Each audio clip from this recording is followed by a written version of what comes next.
It's really great to be back. It's really, really great to be back. There are a lot of you guys I know, a lot of you I don't. But yeah, like Thomas said, I used to go here to Trinity. I did my first 2 years of college here before God called me actually to Texas Tech, and I transferred in the fall. And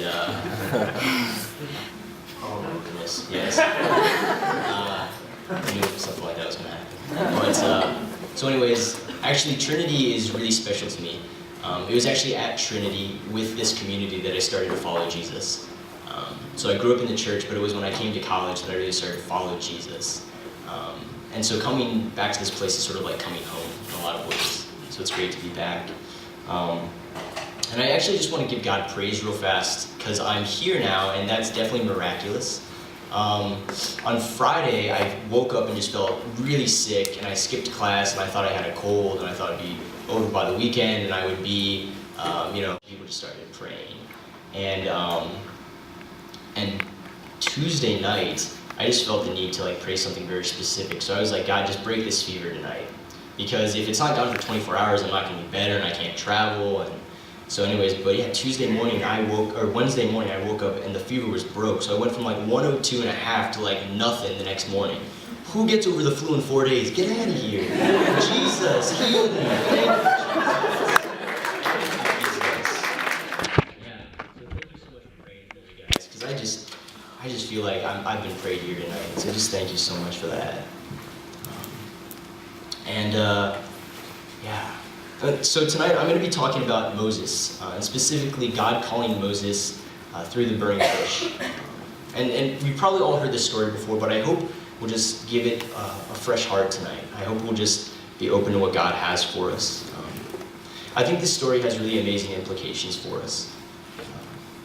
Because really it's a story about seeing suffering, right? It's a story about seeing pain and hurt and wanting to act, but being paralyzed by the cost of it. Thomas is right, I'm going to talk about justice tonight, but I'm also just going to talk about hurt in general, okay? I think the average Trinity student is pretty aware of what's going on in the world. We're pretty educated here in some respects.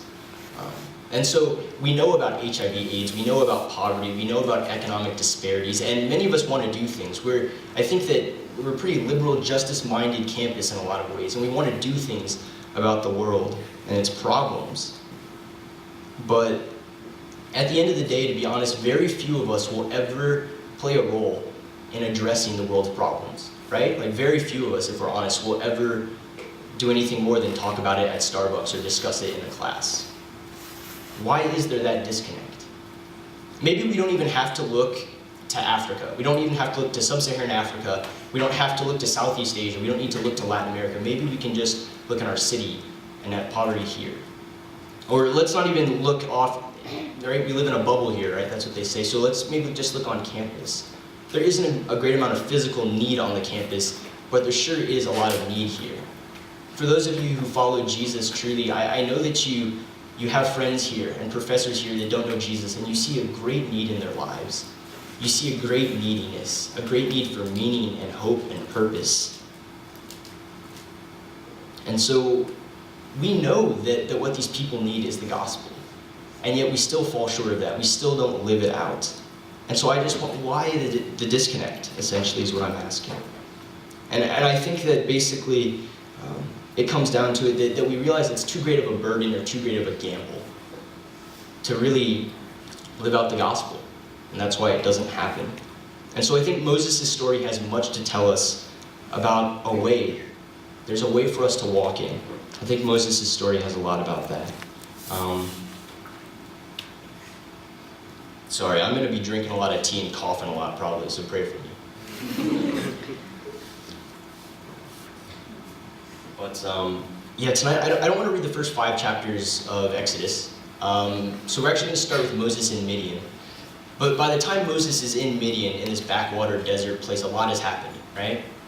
So Moses is born in Egypt, a Hebrew, and he survives Pharaoh's policy of genocide. Moses' mother saves him, and Moses ends up adopted into Pharaoh's family. Pharaoh's daughter adopts him.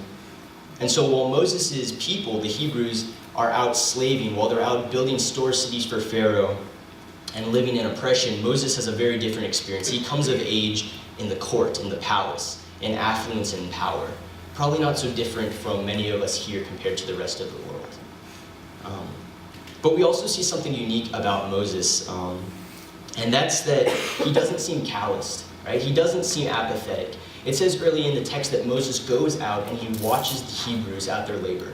He goes out, he leaves the comfort and the safety of the palace, and he goes and he watches people suffering and enduring slavery. I think it's very evident that Moses has a heart for justice, or a love for the Hebrews, right? He's indignant towards justice. When an Egyptian slave master is beating a Hebrew, he actually murders him, right? He's indignant towards justice. And after killing that Egyptian, something that you can't get away with if you're an adopted Hebrew, he flees to Midian, right? He flees Pharaoh's punishment in Midian, and that's where we'll pick up the text. And it's going to be Exodus 3. I think there should be slides of that.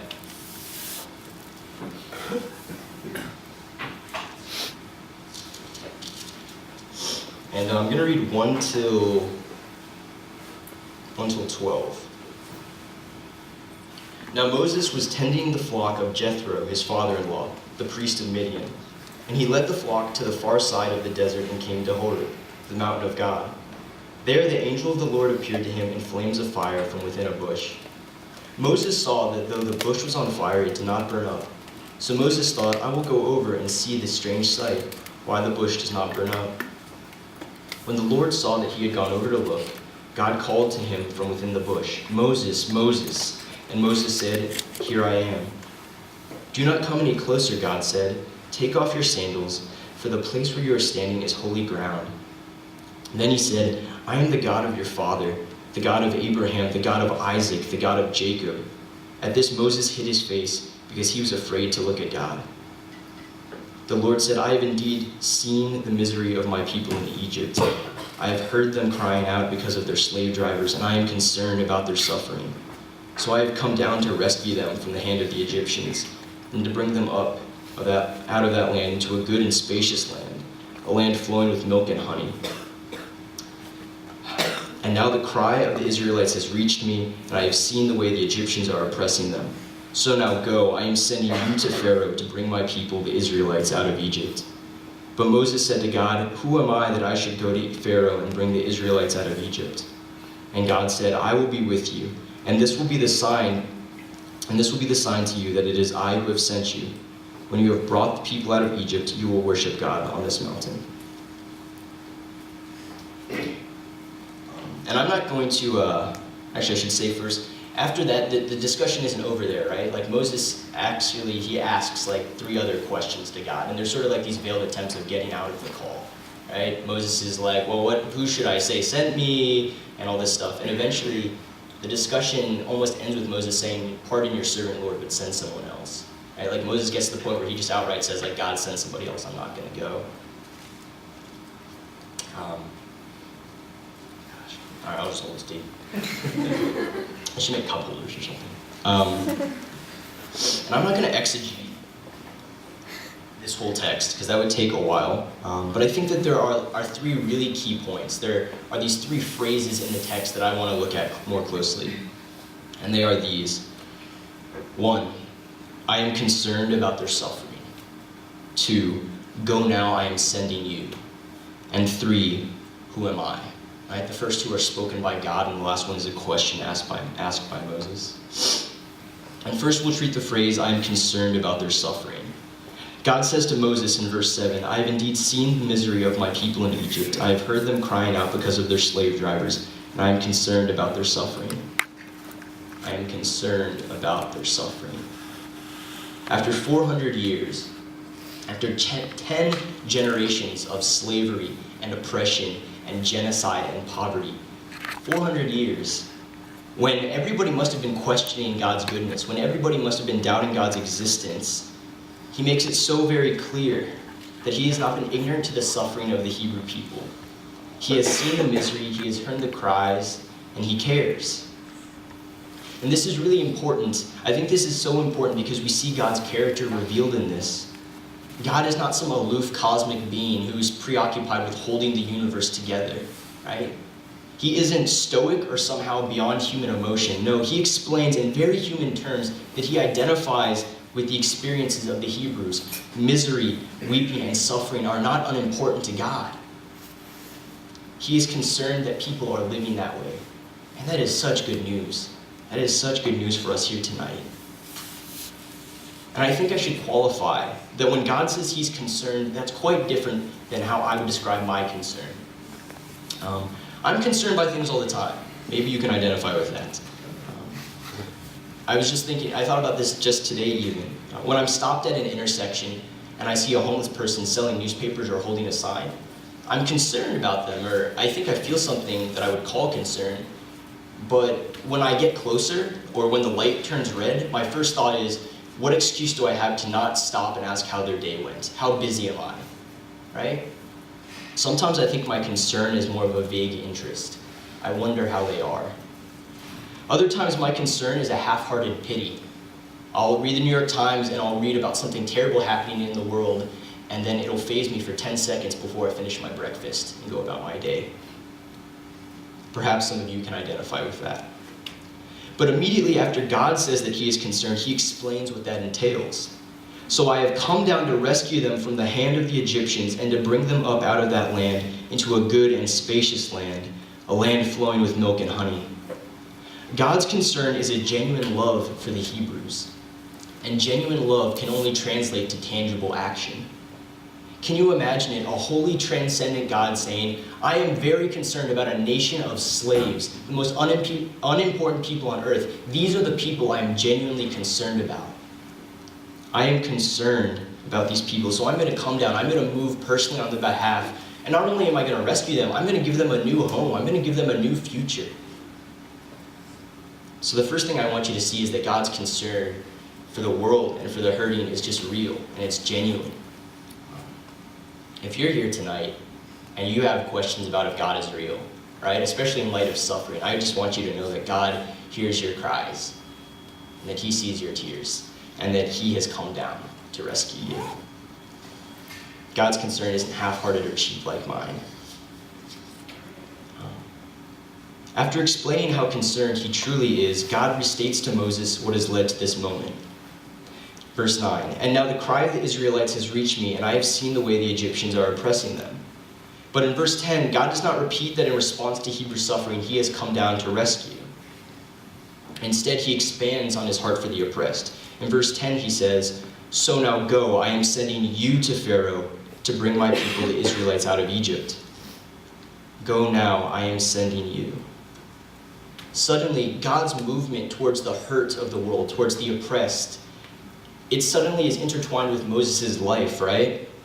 God has seen the terrible things happening, and he's not tolerating it any longer. He says, I did not make the world for this. I did not make people for this.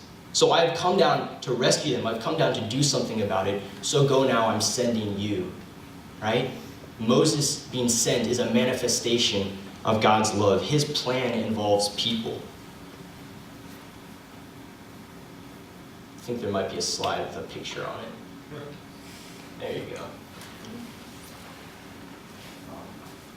And I really resonate with that aspect, that God's plan involves people. I resonate with that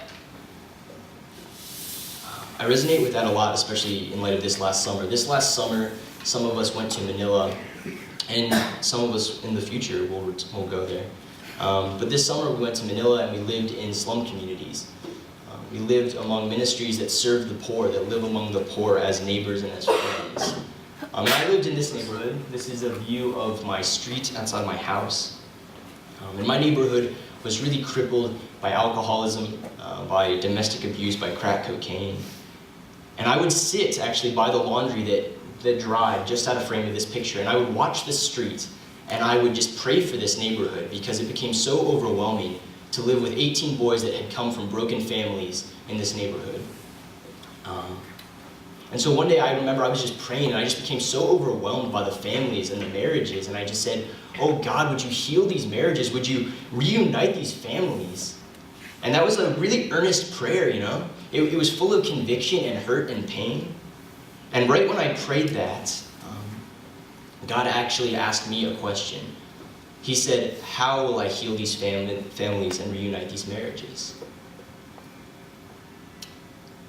And it's such a simple question,